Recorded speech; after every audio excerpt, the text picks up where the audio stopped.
மக்களே, welcome to Soumya channel. நாம் இன்றைக்கி நம்ம சேனலில் ஒரு குட்டி ஸ்டோரி சொல்லுவோம். அந்த ஸ்டோரி என்னென்னா, நம்ம கதை உள்ள போகிறதுக்கு முன்னாடி எல்லாரும் நம்ம சேனலுக்கு ஒரு சப்ஸ்கிரைப், ஒரு லைக் போட்டுடுங்க ஃப்ரெண்ட்ஸ். நம்ம இறைவனின் காரணம் இல்லாமல் நம்ம யாரையும் சோதிக்கிறாரு. எல்லாரையும் காரணம் இறைவன் காரணம் இல்லாமல் யாரையும் சோதிக்க மாட்டாங்க. ஏதாவது காரணம் இருக்கும். இன்றைக்கி சோதிக்கிறாருன்னா நாளைக்கு நம்மளுக்கு மிகப்பெரிய ஒரு சந்தோஷம் காத்துக்கணும். அதே மாதிரி தான் இந்த கதையிலையும் நம்ம பார்க்கலாம். ஒரு ஊரில் ஒரு அரசர் இருந்தார். அவருக்கு ஒரு பொண்ணு.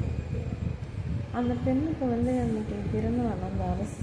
அதனால் அவர் என்ன மக்களிடையே சொல்கிறாருன்னா, எல்லாரிடமும் சொல்லிடுங்கள், இன்றைக்கு பெண்ணுடைய பிறந்த நாள் அரசுக்கு. அதனால் இன்றைக்கி எல்லாருக்குமே அன்னதானம் ஏற்பாடு செய்யுங்க அப்படின்னு சொல்கிறேன் அரசன். அப்படி சொல்லும்போது பார்த்திங்கன்னா எல்லோரும் அன்னதானம் கொடுத்துட்டு இருக்காங்க. எல்லோரும் லைனில் நிற்கிறாங்க அன்னதானம் கொடுக்கும்போது.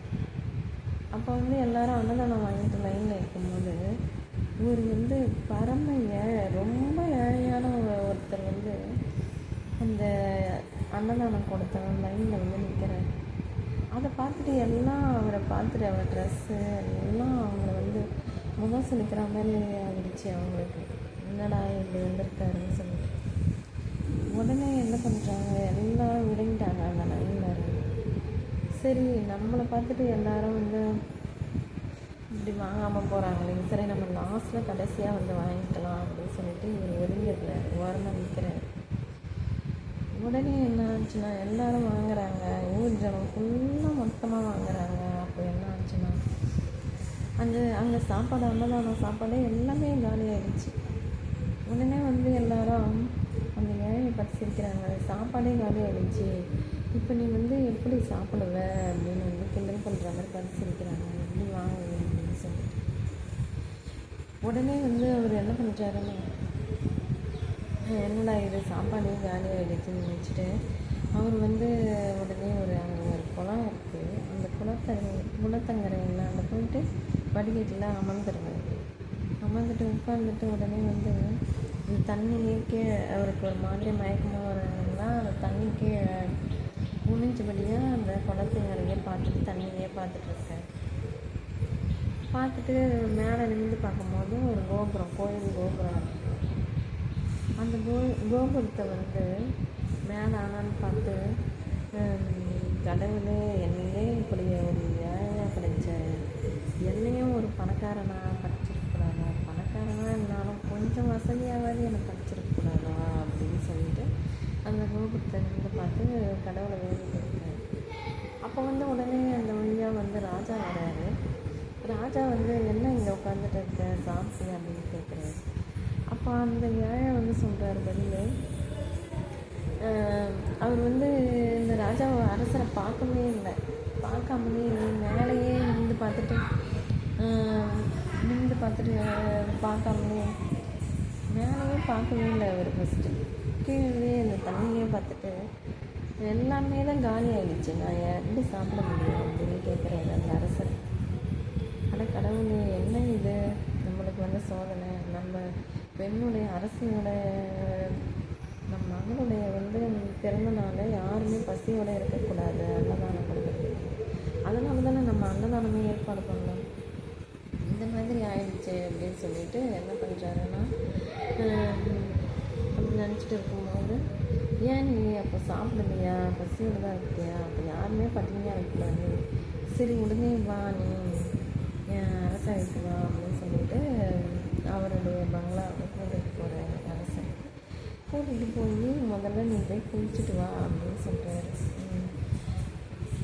அப்போ தான் கடவுளை வேண்டார் இல்லைங்களா அந்த ஏழை. உடனே குளிச்சுட்டு வந்தால் தான் இவர் அரசன் எடுத்து வச்சுருக்க அந்த ட்ரெஸ்ஸு, மிக உயர்ந்த மதிப்பளித்த ட்ரெஸ்ஸு அந்த ஏழைக்கு கொடுக்குறாரு அரசன். உடனே அந்த ட்ரெஸ்ஸும் கிடச்சிச்சு அவருக்கு. அப்புறம் நல்ல விதவிதமாக சாப்பாடு விருந்து ரெடி பண்ணுறாங்க அவருக்கு. என் கூடவே விருந்து என் மகள் கூடவே என் கொடு அப்படின்னு கூட்டிட்டு வந்ததால் இவர் வந்து விருந்து வந்து போடுறாங்க. கூடவே இவர் கூடையில் பெரிய தவளை, அதில் வந்து அந்த ஏழைக்கு வந்து பொற்காசுகள் நிறைய தங்கம் பொற்காசுலாம் தராங்க. இந்த இதை வச்சுக்கோ, இது வச்சுக்கிட்டு நீ வந்து ஒரு பெரிய அளவில் இருந்தாலும் ஒரு சின்ன ஏதாவது ஒரு தொழில் செஞ்சு நீ பிழைத்துக்கோ அப்படின்னு சொல்லிட்டு அந்த அரசர் சொல்கிறார்.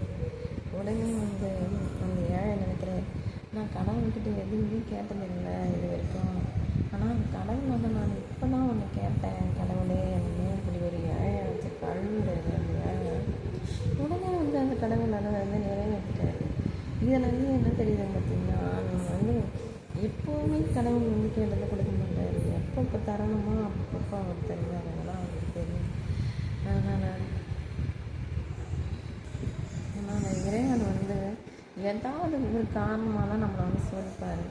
அது வந்து எப்போவுமே சோதிக்க மாட்டார். தேவையான நேரத்தில் நம்மளுக்கு வந்து எப்போ சந்தோஷம் தரணும் அப்படின்னு ஏதாவது ஒரு காரணம் நம்ம வந்து சோதித்தாலும் நடுவில் அவர் வந்து நம்மளை வந்து ஒரு நல்ல விஷயம் கொடுக்கும்போது நல்ல ஒரு காரியம் செய்வார். அதுதான் அதனால் இறைவனை வந்து நம்ம எப்போ நினைப்போம்னா, நம்ம எப்போ நம்மளுக்கு தோல்வி வருதோ இல்லை ஒரு கஷ்டம் வருதோ அப்போ தான் நம்ம இறைவனை வந்து நினைக்க தோணும். டெய்லியும் வந்து சாமி அப்படியே வேண்ட மாட்டேன், நான் ஒரு நல்ல கஷ்டத்தில் போய் வேண்டுவேன், இப்படி பண்ணுறேன், நல்லா வச்சுக்க மாட்டேன் அப்படின்லாம் சொல்லுவோம்னா அதுமாரி தான் அவரும் வேண்டாமே அவருக்கு வந்து கிடைச்சிருச்சு. அதெல்லாம் அவர் நினச்சி பார்க்கணும். இறைவன் வந்து எப்பயுமே யாரையுமே சோதிக்கிறது இல்லை, தேவையான போது காரணம் இல்லாமல் சோதிக்க மாட்டார். இந்த கதையை என்னால் தெரிஞ்சுக்கிட்டீங்க. சரிங்க, மீண்டும் ஒரு நல்ல கதையோட நான் உங்களிடம் அடுத்த வீடியோவில் சந்திப்போம். மறக்காமல் இந்த வீடியோ வந்து ஸ்கிப் பண்ணாமல் பாருங்கள். எல்லோரும் சௌமியா சேனலுக்கு ஆதரவு கொடுங்க, சப்ஸ்கிரைப் பண்ணுங்கள், லைக் போடுங்க ஃப்ரெண்ட்ஸ்.